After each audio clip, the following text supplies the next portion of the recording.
فاستجبنا له فكشفنا ما به من ضر وآتيناه أهله ومثلهم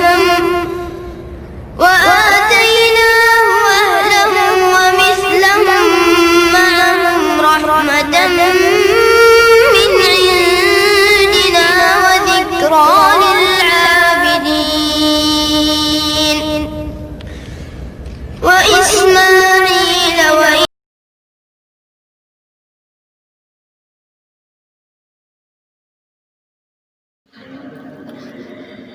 توحید سے ہے قائم نام و نشان ہمارا، توحید سے ہے قائم نام و نشان ہمارا، موجود ہے ازل سے یہ کارواں ہمارا، موجود ہے ازل سے یہ کارواں ہمارا،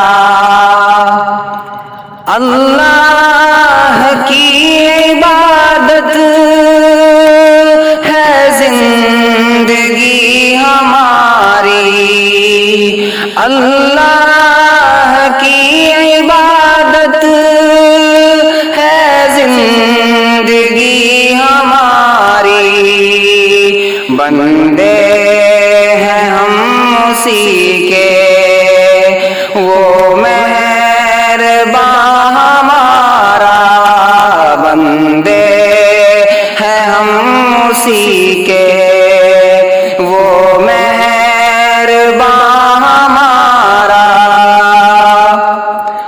غیروں کے در پہ جھکنا ہم شرک جانتے ہیں، غیروں کے در پہ جھکنا ہم شرک جانتے ہیں، کہ ہے رب کو سجدہ پردو کلام ہمارا، کہ ہے رب کو سجدہ پردو کلام ہمارا۔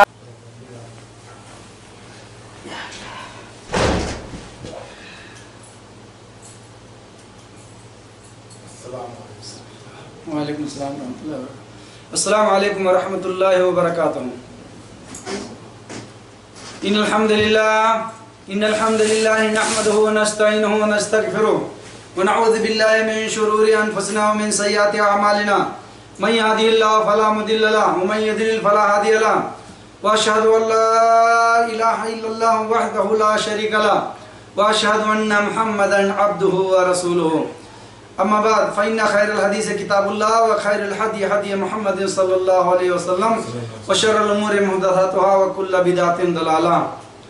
محترم سامعین اکرام، حاضرین مجلس، اللہ تعالی ہم سب کو یہاں جمع ہونے قبول فرمائے اور ہمارے گناہوں کو معاف کر کے جنت الفردوس میں اعلیٰ مقام دے، اور یہاں پہ جو حاضری دیے ہیں آج کے دن، اللہ تعالیٰ ان سب کی مصیبت کو دور کرے اور انہیں سیدھے راستے پہ چلائے، اللہم آمین۔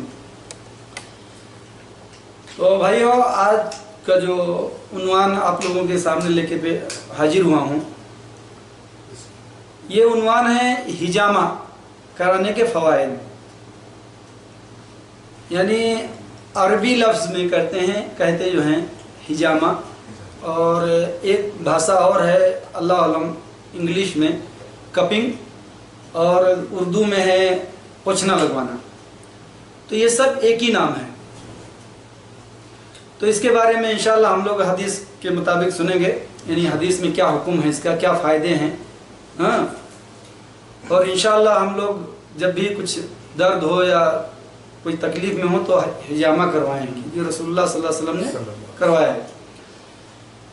تو انشاءاللہ ہم دلیل کے مطابق آگے بڑھیں گے اور جو بھی کریں گے دلیل سے بات کریں گے انشاءاللہ، کیونکہ دین اسلام میں ہاں کے لیے بھی دلیل چاہیے اور نہ کے لیے بھی دلیل چاہیے۔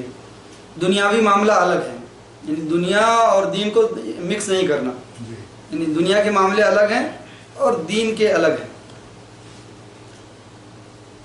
ایسے میں ایک کلپ سن رہا تھا تو مجھے بڑا تعجب ہوا. تو ایک صاحب کہہ رہے ہیں کہ یعنی کھانا کھا رہے تھے دسترخوان پہ بیٹھے کھانا کھانے کے لیے. تو وہ عالم کہہ رہا ہے بریانی لائے. تو ایک کہہ رہا ہے کہ بریانی کھانے کی دلیل دو. کس سے؟ دوسرے آدمی سے جو دنیا کو دین میں مکس کر کے رکھے ہیں. وہ یہ کہہ رہا ہے کہ بریانی کھانے کی دلیل دو.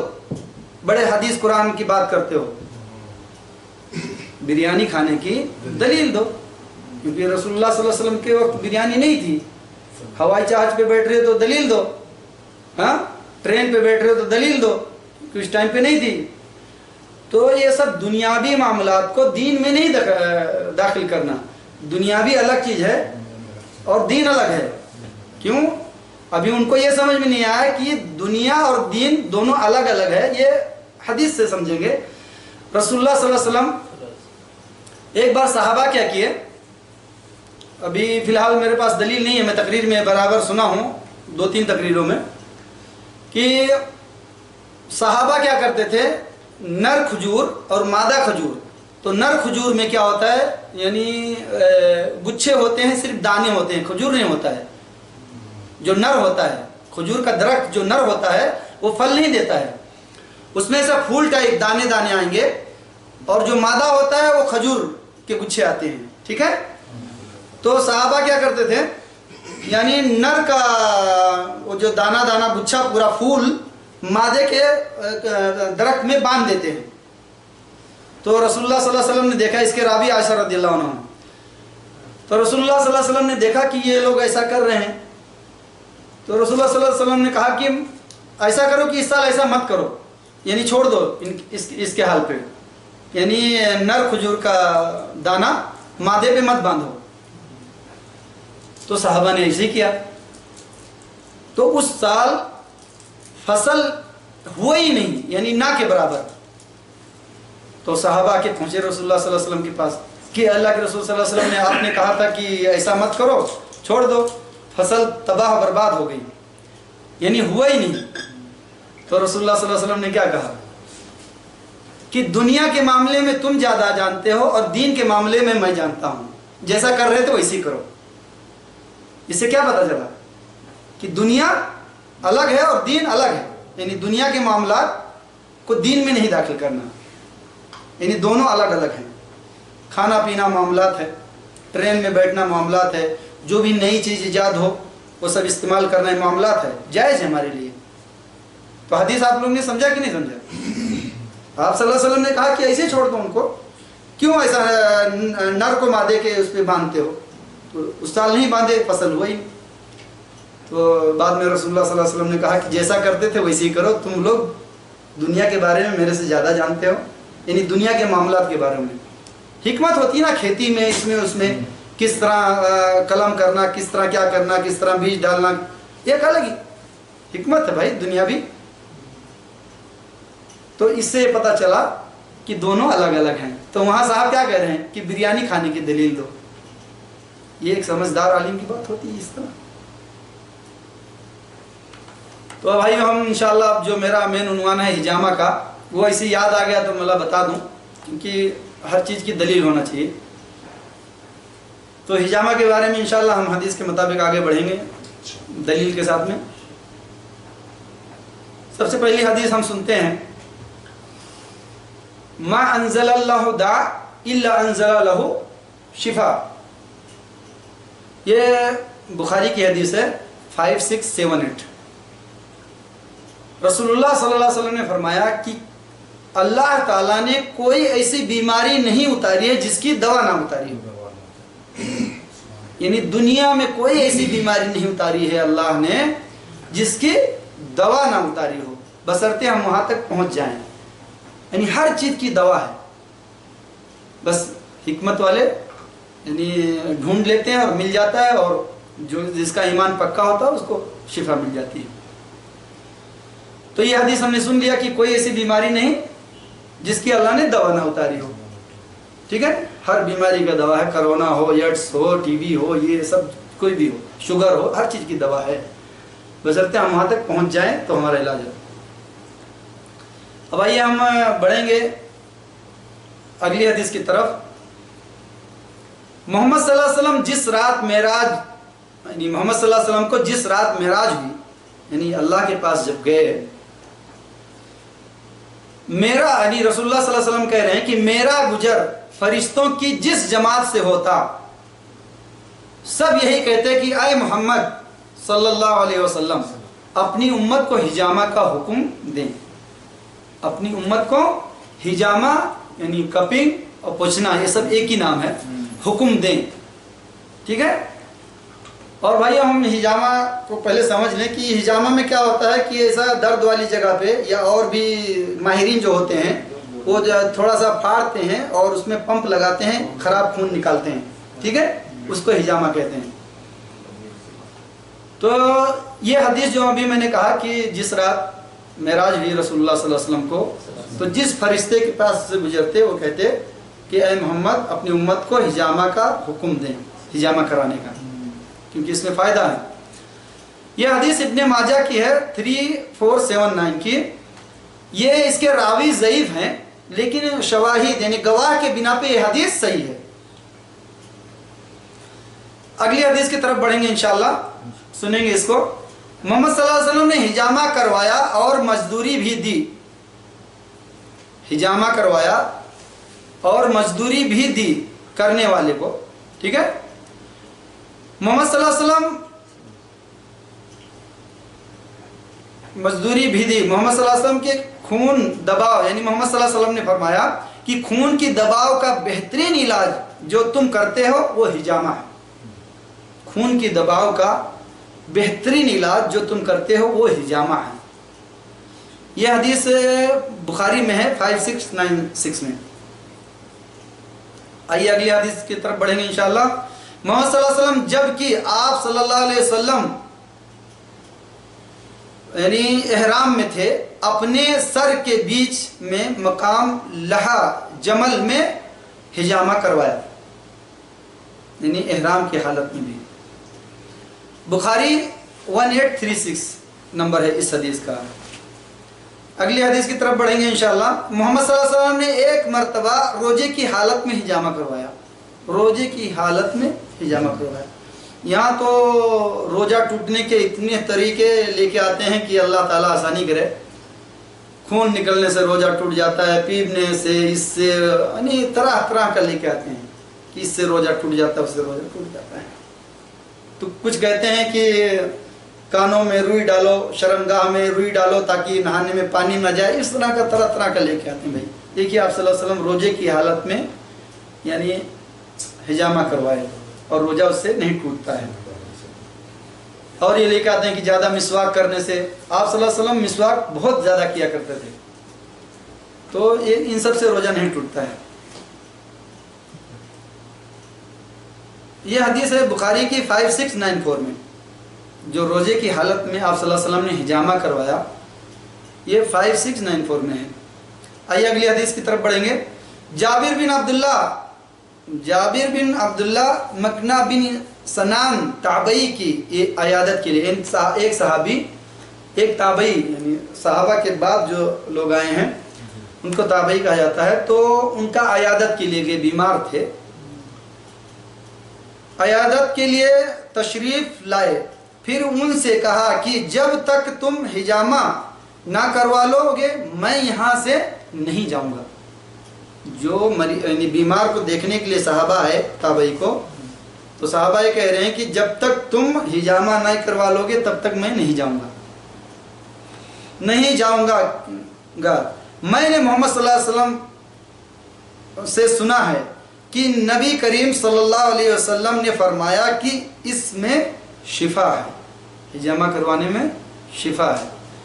تو بھائیو ہم لوگ بھی حجامہ کروائیں جب بھی کوئی پریشانی ہو. اس سے بہترین یعنی بدن بہت سارے فوائد ہیں اس کے, بہت زیادہ, جو ماہرین ہیں وہ پورا بتائیں گے. یہ حدیث جو میں نے ابھی پڑھی ہے بخاری کی 5697 میں ہے. آئیے اگلی حدیث کی طرف پڑھیں گے انشاءاللہ. محمد صلی اللہ علیہ وسلم حالت احرام میں اپنے سر میں حجامہ کروایا. یہ حجامہ آپ نے سر کے درد کی وجہ سے کروایا تھا جو لہا جمل نامی پانی کے گھاٹ پر آپ کو ہو گیا تھا.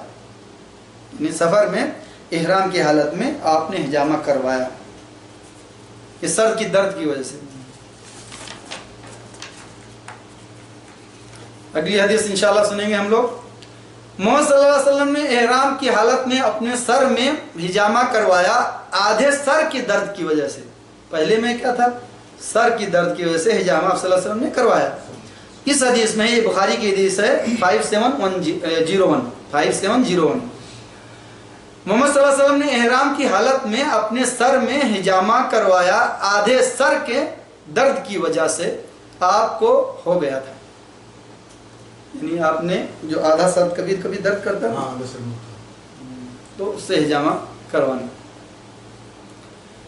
اگلی حدیث سنیں گے انشاءاللہ. محمد صلی اللہ علیہ وسلم جن چیزوں سے یعنی محمد صلی اللہ علیہ وسلم نے فرمایا صحابہ کو کہ جن چیزوں سے تم علاج کرتے ہو اگر ان میں سے کسی میں خیر ہے تو حجامہ کروانے میں. یعنی جن چیزوں سے تم علاج کرتے ہو ان سب میں اگر کسی میں خیر ہے تو وہ حجامہ میں ہے. یہ حدیث ترمذی 205 ہوں. اللہ جزائے خیر سالم کر لیا کر بھائی. یہ حدیث ترمذی کی ہے 2051. اگلے حدیث کی طرف بڑھیں گے انشاءاللہ. محمد صلی اللہ علیہ وسلم نے فرمایا جو 17 تاریخ عربی کے 17 تاریخ 19 اور 21 تاریخ کو حجامہ کروائے گا تو اسے ہر بیماری سے شفا ہوگی. ہر بیماری سے شفا ہوگی. کتنے فائدے ہیں. حجامہ کپنگ کسی کو تو پتہ ہی نہیں کہ کیا چیز ہوتا. مجھے خود نہیں معلوم تھا. میں کروایا ہوں قریب 1.5 یا 2 سال پہلے الحمدللہ. ایک بار کروایا ہوں میں خود کروایا ہوں یہی. تو یہاں دیکھیے ڈیٹ بتایا گیا ہے. یہ ابو داؤد کی حدیث ہے 3861. ابو داؤد کی جو حدیث ہے 3861 میں ہے کہ محمد صلی اللہ علیہ وسلم نے فرمایا کہ جو آدمی 17 تاریخ 19 تاریخ اور 21 ٹھیک ہے تاریخ کو جو حجامہ کروائے گا تو اسے ہر بیماری سے شفا ہوگا. اس سے پتہ چلتا ہے کہ یہ دن سنت کے. اگلی حدیث سنیں گے انشاءاللہ ہم لوگ.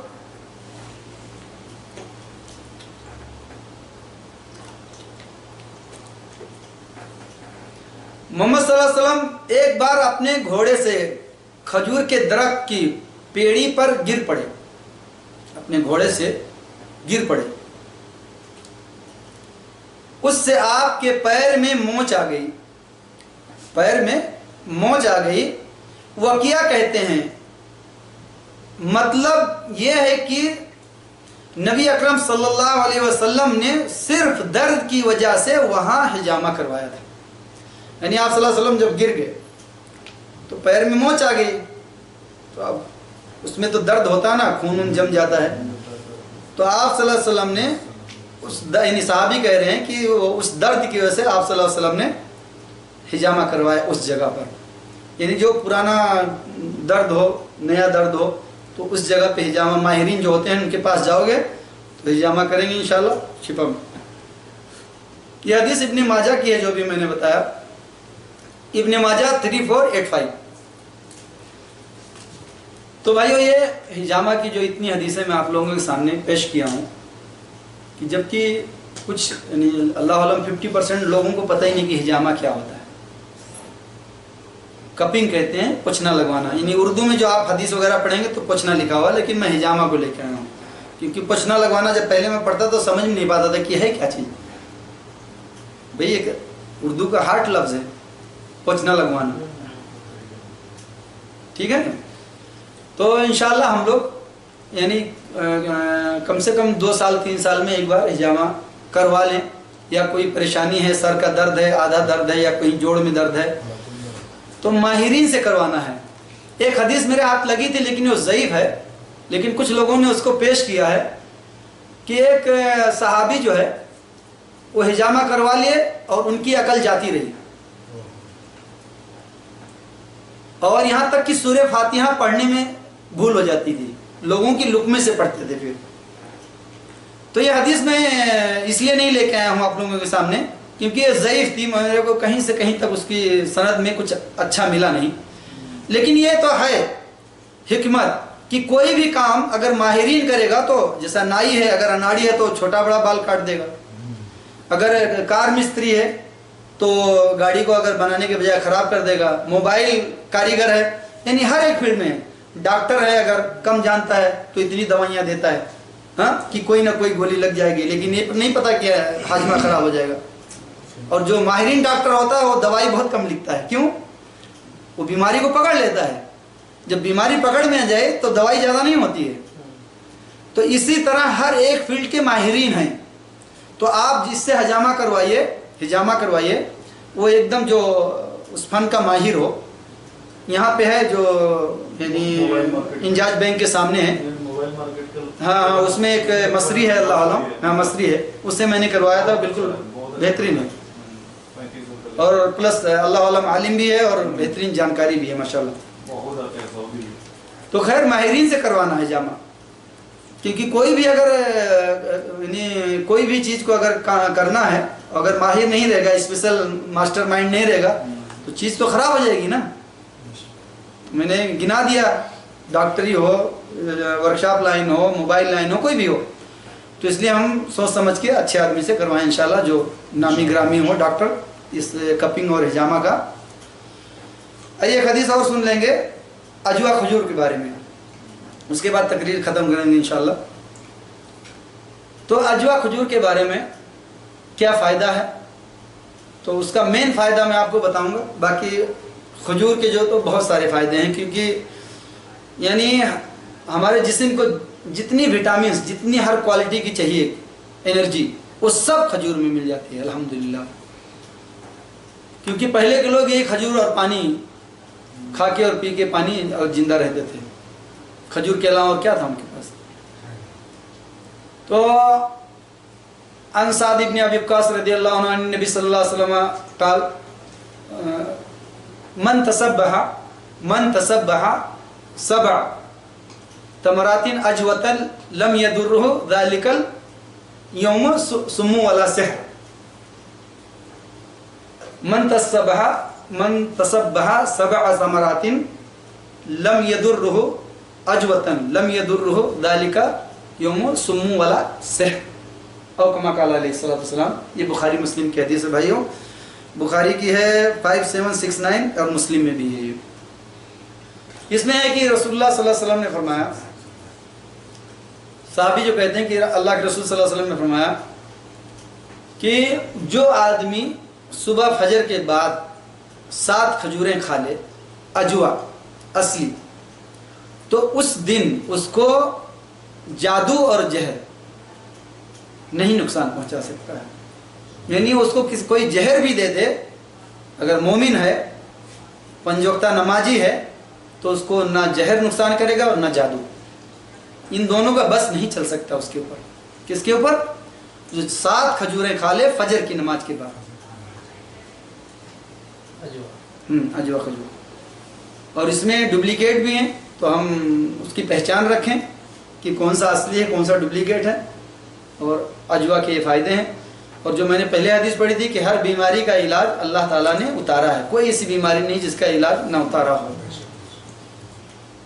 تو بھائیو اس حجامہ کے بارے میں جو میں نے آپ لوگوں کے سامنے دلیل پیش کی ہے، اگر کچھ اس میں کوئی حدیثیں ضعیف ہیں تو جس کو صحیح حدیثیں مل جائے. بہرحال حجامہ ہے، بخاری مسلم کی حدیث، بخاری کی میں نے حدیثیں لائی ہیں کافی حدیثیں، تو حجامہ تو کروانا ہے. باقی اگر کوئی حدیث ضعیف ہے تو اس سے کیا لینا دینا ہے، لیکن حجامہ کروانے کا حکم ہے پکا. ٹھیک ہے.